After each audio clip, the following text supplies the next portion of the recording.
आज है 26 सितंबर 2025 दिन शुक्रवार। यूपी की सुर्खियों में आपका स्वागत है। आइए देखते हैं फटाफट अंदाज में यूपी की खबरें। उत्तर प्रदेश सरकार ने विभिन्न विभागों में कई पदों पर भर्तियां निकाली है। इनमें क्षेत्रीय अभिलेख अधिकारी, शोध अधिकारी, सिस्टम एनालिस्ट, कार्यपालक अधिकारी समेत कई पद शामिल है। इन पदों पर अधिकतम वेतन 2,09,200 तक है। उम्मीदवारों को हिंदी का ज्ञान अनिवार्य होगा और एनसीसी या प्रादेशिक सेना का अनुभव रखने वालों को प्राथमिकता मिलेगी। ऑनलाइन आवेदन 25 सितंबर 2025 से शुरू हो गए, जिसकी अंतिम तिथि 27 अक्टूबर 2025 है। आवेदन संशोधन व शुल्क समाधान की तिथि 3 नवंबर तय की गई है। हार्ड कॉपी 10 सितंबर 2025 तक जमा करनी होगी। उत्तर प्रदेश की योगी सरकार ने छात्रों को बड़ी सौगात दी है। अब स्कॉलरशिप के लिए फरवरी मार्च तक इंतजार नहीं करना पड़ेगा। सरकार इस बार नवरात्र के मौके पर ही 26 सितंबर को 4 लाख से अधिक छात्र छात्राओं को स्कॉलरशिप की राशि जारी कर रही है। इसके लिए लखनऊ स्थित इंदिरा गांधी प्रतिष्ठान में विशेष कार्यक्रम रहेगा, जहां मुख्यमंत्री योगी आदित्यनाथ स्वयं योजना का शुभारंभ करेंगे। पहले यह राशि फरवरी मार्च में दी जाती थी, लेकिन इस बार सरकार समय से पहले ही छात्रों को लाभ दे रही है। इससे लाखों विद्यार्थियों को पढ़ाई में आर्थिक मदद मिलेगी। प्रधानमंत्री शहरी आवास योजना के तहत 3,000 पात्रों को दीपावली तक पहली किस्त का भुगतान बैंक खातों में मिल जाएगा। अकबरपुर, जलालपुर, टांडा की नगर पालिकाओं व 4 नगर पंचायतों के लाभार्थियों का चयन कर डूडा ने डीपीआर लखनऊ भेज दी है। शेष आवेदनों का सत्यापन कार्य तेजी से हो रहा है। उम्मीद है कि धनतेरस तक पहली किस्त खातों में पहुंच जाएगी। सरकार ने तय किया है कि 12 माह में आवास निर्माण पूरा करने वाले लाभार्थियों को प्रोत्साहन स्वरूप अतिरिक्त 10,000 रुपये मिलेंगे। इस योजना से गरीब परिवारों को दीपावली पर बड़ा तोहफा मिलेगा। दिल्ली और यूपी के यात्रियों के लिए बड़ी राहत की खबर है। मुख्यमंत्री रेखा गुप्ता ने मंगलवार को दिल्ली परिवहन निगम की नई अंतर्राज्यीय बस सेवा की शुरुआत की। अब यात्री दिल्ली के महाराणा प्रताप आईएसबीटी से सीधे बागपत जिले के बड़ौद तक सफर कर सकेंगे।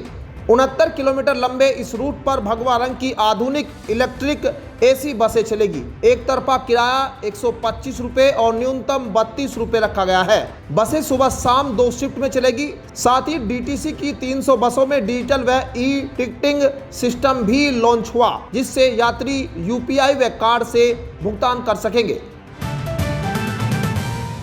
अब बरेली मथुरा हाईवे को 6 लेन बनाने का कार्य तेजी पकड़ चुका है। एनएचआई 4 चरणों में कार्य पूरा कर रहा है, जिसमें 3 चरण में बदायूं क्षेत्र में जमीन अधिग्रहण पूरा कर पेड़ों की कटाई जारी है। वहीं चौथे चरण में 13 गांव में 1655 किसानों की 31 हेक्टेयर जमीन ली जानी है।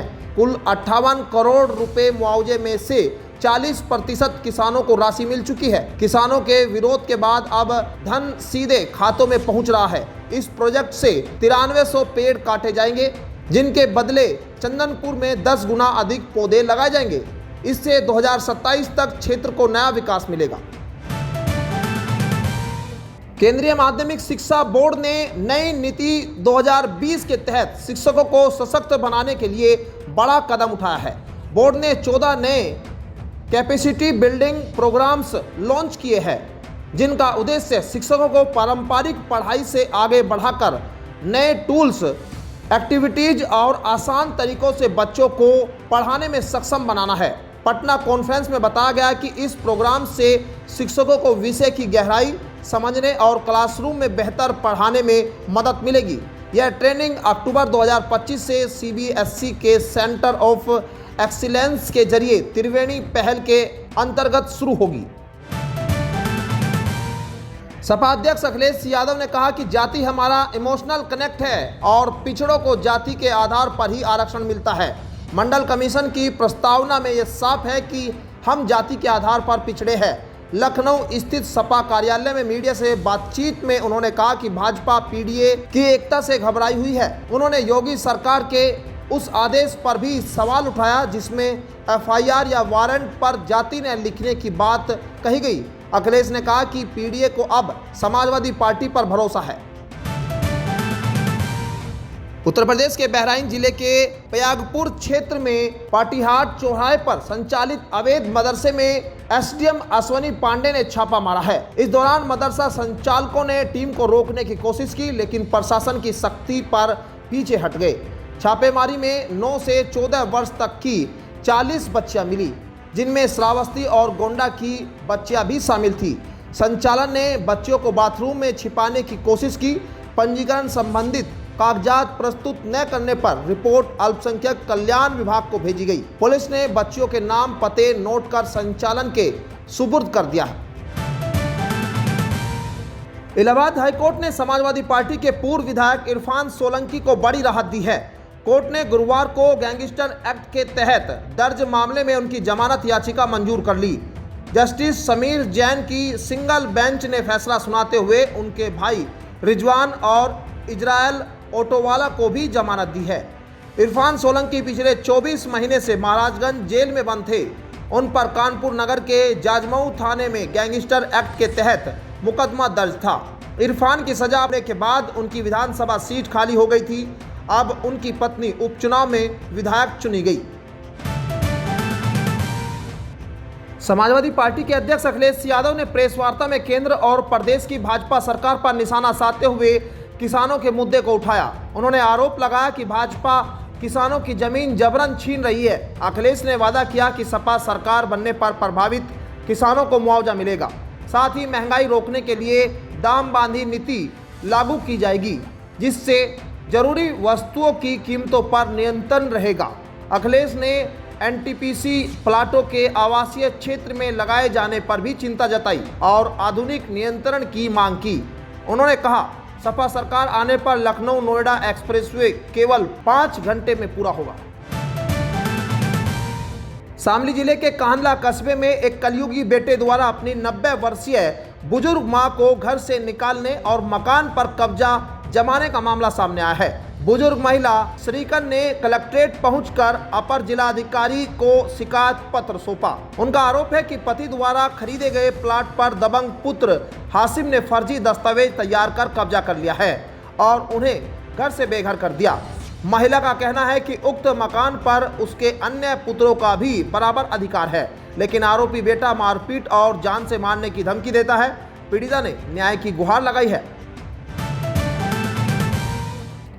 मुजफ्फरनगर के तितावी थाना क्षेत्र में 10 सितंबर की रात एक होटल के बाहर हुई फायरिंग का वीडियो सोशल मीडिया पर वायरल होने के बाद पुलिस ने आरोपी अतुल सैनी को गिरफ्तार कर लिया।